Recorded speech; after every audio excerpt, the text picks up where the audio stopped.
Okay, so again, my name is Chris Edwards, and I go by Constantly Changing for me on pretty much all the social networks: Instagram, TikTok, Facebook, and Twitter. So I was born in Jamaica, but grew up in New York, and I've lived quite a few places. My actual background and schooling is in architecture. So I went to school for 5 years for a bachelor's in architecture, worked in the architectural field for over 20 years. And as of recently, about 3 years ago, I really got into social media and Instagram with my personal, I guess, style and fashion page. And then from that, I've kind of built a following and then kind of navigated my way into making it into a career. With the start of the pandemic last year in 2020, I lost my job in architecture and I decided that I did not want to go back into corporate America. And I've just kind of navigated my way to what I'm doing now, managing a couple social media sites, websites, in addition to trying to raise my social profile and just doing it that way. And in addition, doing my photography. So that's pretty much me in a nutshell. Wow. So the biggest challenge in building a brand, I would say, is just getting noticed. That is not as easy as people think it is. You think that you can just put pictures up and you're going to get a following. That's not necessarily true. You have to really understand what it is to brand yourself, to know what it is that you do, and then stick to that brand. So, for instance, people will tend to come to my page looking for fedoras for one, two, the suits, and then also, I think a big attraction is the gray beard. And then on top of it, I think what's my ultimate selling point is that I do all of my own photography on my page. So everything, I would say about 99% of the stuff you see on my page is things that I photographed up, myself, basically.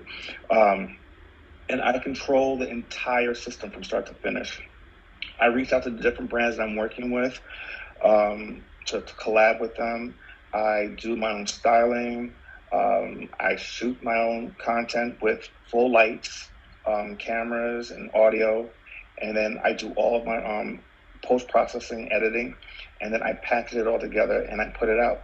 A lot of times when you see posts from me, typically that stuff is backlogged. I tend to keep at least like at least a month to two of my images. I don't just shoot and put content out. Very rarely do I do that. Yeah, in regards to when do I remember first going gray? That's actually pretty easy for me. I remember being in the 11th grade. I was 17 years old, and I started noticing gray patches. Now, the one thing I do need to note is that gray runs is prevalent on my father's side of the family.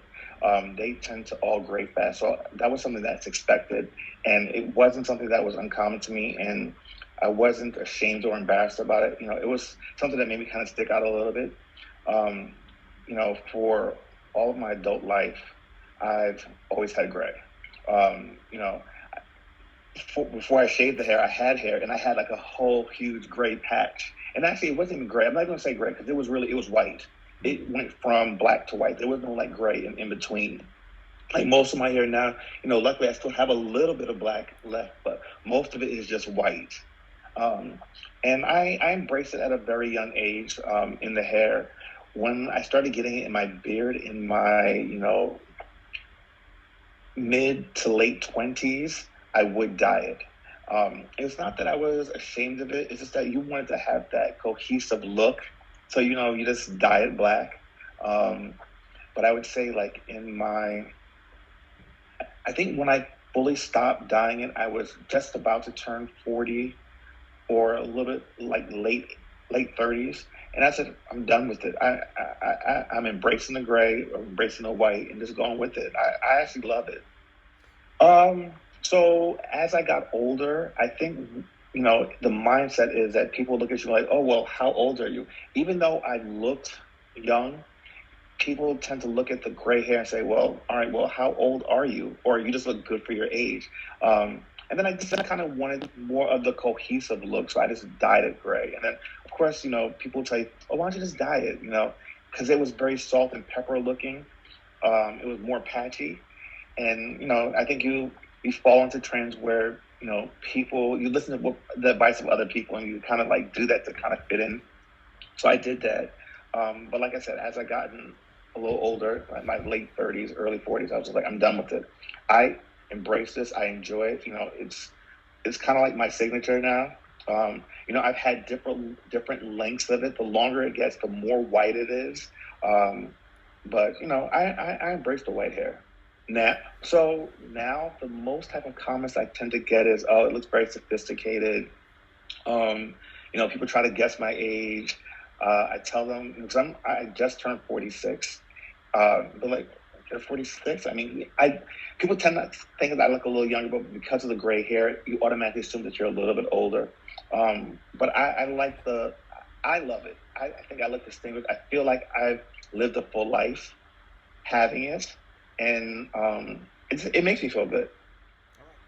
All right, so how do I accentuate my gray hair through my photography? Um, I think that it's a natural occurrence. I don't do anything in particular. I am very conscious of it, and I make sure that when I'm doing my photography, that my beard is manicured. I always make sure I'm shaved up. Like right now, I have a little few straggly. I try to clean that up. And the nice thing about the photography is I can kind of go back in and like touch it up here and there where I've got some stray hairs. Um, but so, for instance, like when I'm shooting with the hats and the suits, even though I'm highlighting the hats, I always make it a point that you can see some part of my beard somehow, um, just because it gives it like that extra um, look of mystique in a way.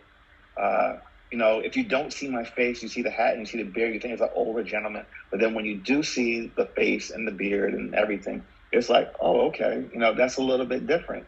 And I think people are attracted to that. So with the photography, I just it's an accessory for me basically. Mm.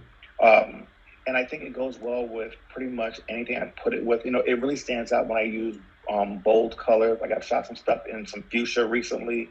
Um, I love wearing red, so it really just kind of like pops. So yeah, I use it as an accessory basically.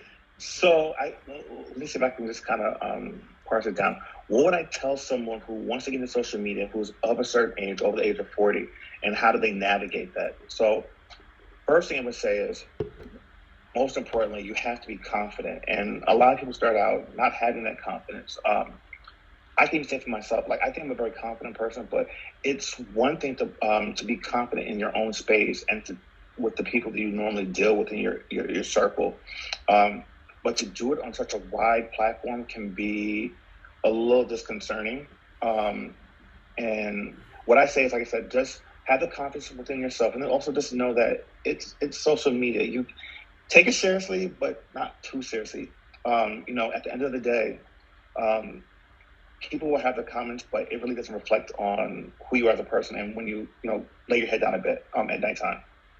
Um, as far as my experience with it, like I said, I wasn't um, as confident as I am when I first started. I was trying to navigate. Like I said, know your brand, be confident, and put out good quality content. Don't just snap photos and just put it out there just to be putting content out there. Be very conscious of the content you're putting out, because what you're doing is you're representing yourself. And it's not like you unless you have a brand of products that you're selling, you're pushing that product. But when you're pushing yourself, you need to make sure that you stand out, that you're represented in the way that you want to, so the world that you want to be represented. I always try to make sure that whenever anytime I do a shoot, it's always well planned out and thought out. Typically, it takes me about anywhere from 2 weeks to a month or even longer to plan a shoot. So the content that you see on my page typically takes months to produce. I'll give you a perfect example. I did a shoot earlier this year with some of my classic men in New York, where we had on the all white suits. We shot it in the studio. The idea came to me in about late January, early February. The plan was to shoot it early March, but I had got COVID, so we had to postpone it a little bit. We didn't shoot it until late April. That content didn't actually drop until over, I think it was early June or right before the end of June. So like that whole process took what, 6, 7 months. So what I would tell anyone who's getting into it is to have a well thought out plan. Know your brand, who you are, know the type of content you want to put out. Take your time and do it. And one of the things I always tell people when I speak with them about this particular topic is, shoot your content. Put it to the side for a while. Let it breathe a little bit. Then come back to it and then do your edits and conceptualize how you want to put it out. Because a lot of times when you put that thing away, you give yourself time to just reimagine what you were originally thinking and then to create the best content possible. Don't just snap the photograph and put it out, because then it's just like you're feeding the beast basically, and you're not really reaping the rewards of all the hard work you're putting into what you're producing. Okay, so what I would suggest, if you have no professional photography skills, you're just armed with a cell phone, go on YouTube, look what other people are doing. Don't just start snapping, learn to take the tricks of the trade. A lot of the content you see online right now is shot with a cell phone. These cell phones are so powerful. This phone shoots 4K. It takes great photos. The one thing I will say that every person that is in social media that is a content creator and uses their phone needs is some type of gimbal or stand to put their phone on.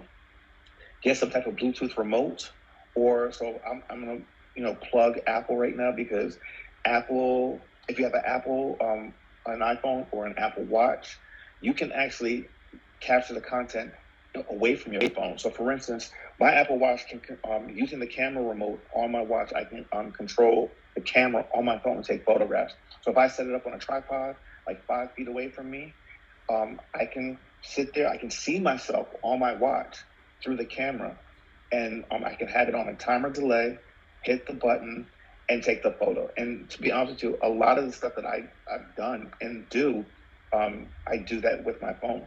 For instance, I did a shoot earlier in the summer where I was doing some video for someone else, and it was of me walking down a beach.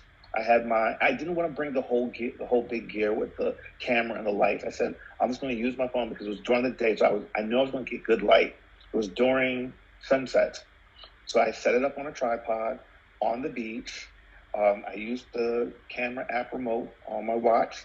I hit record and I did what I needed to do. And that was it. And I edited the content on my phone.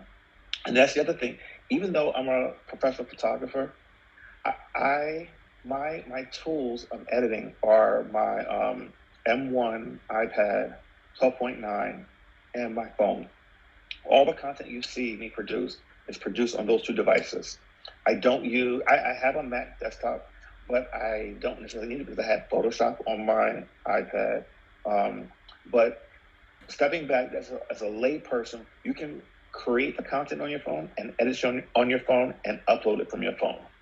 So I would say, just use what you have. Well, what I would say as far as what I always tell myself is embrace what this is. Sometimes you don't know what it is. You can't put words to it, but just embrace it and allow it to seep into you. And with that, you can kind of shine from there. There are a lot of things, this whole journey that I've been on in social media over this last 3 years, I didn't know what it was. I didn't realize I could make a career out of it. I didn't realize I could meet, individuals such as yourself and some of the other people I've worked with. And there is a fear in the unknown. I didn't know any of this. And I said, you know what? I don't know what this is, but I'm going to embrace it. And I'm going to see what I can do with it. And that's exactly what I've done. And that's the mantra that I've lived by, just embrace it. I've embraced my gray hair from a young age. I've embraced this new career path that I'm on. I've embraced my life and who I am. And I'm living my best life right now at the age of 46.